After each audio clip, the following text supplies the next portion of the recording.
Alrighty, welcome to Founder Files, episode 8, where I'll share the scars, the lessons, and the unfiltered truths about building a business and getting funded. This episode is all about finding our guru, and I'll explain more about what that means. So, it was about 9 months into our funding journey.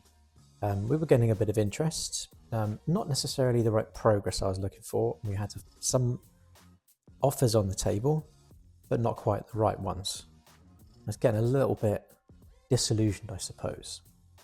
And then, in the inbox, as things always do tend to happen this way, in dropped an email that changed everything. Got an email from an investment director who we'd spoken to briefly, and they introduced me to someone I didn't know and hadn't heard of before. Elizabeth Gooch, MBE. And as you do, quick LinkedIn search, and there she was.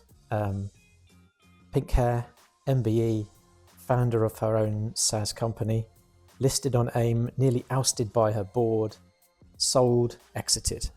I was intrigued. Nearly everything that I want to do myself, bar the near ousting of the board. So we set up a call, joined the call, kind of half expecting another fisherman, someone trying to pick your brains, but Elizabeth wasn't that. She was, and still is, sharp, warm, direct, had this knack for asking you the exact question you've been avoiding yourself. Blunt, but never bruising. We explored a few different ideas, possible mergers, different opportunities we were looking at where she was the chair. But we both very quickly realised that it didn't really have legs. It wasn't right for either of us. But here's the thing I loved about it, is that she knew that too. And despite her own stake in it, she had the integrity to move on instead of just wasting our time. And that's when I thought I could do with someone like Elizabeth in my corner. I reached out to her. I sent her an updated desk, asked her about working together maybe, and her reply, she loved the deck.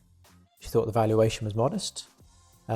And immediately wanted to move things forward. And that was the start of probably the most rewarding and supportive relationships I've had on this journey. And we kind of share a joint determination to really succeed. And I love that about her ambition. So, truth is, you can try and do this founder thing alone. No one's ever self-made because you rely on so many other people in your life and in business to get ahead to where we do. So no one's ever self-made. And you need a guru, someone like Elizabeth, someone who challenges you, but supports you, and sharpens you too. So the investors ultimately fund you, but it's a guru that really, I suppose, makes sure that you get there in as safe of a position as you can possibly be. So, takeaways that I had from the experience so far, lessons for all of those founders hiding in plain sight. Not all advice you get is equal. The right guide and guru asks the right questions that you're avoiding, but in a way that you thank them for asking them. Integrity is really vital. A guru won't drag you down paths that aren't right. My only advice is, if you're a founder, you're trying to get started, you're trying to get funded, you don't have to do it alone. Find your Elizabeth. Kind of mine, but find yours.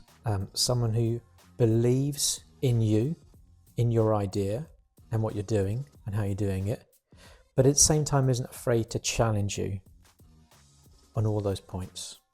That's healthy. So, that's it for the Founder Files for episode 8. Real scars, real lessons.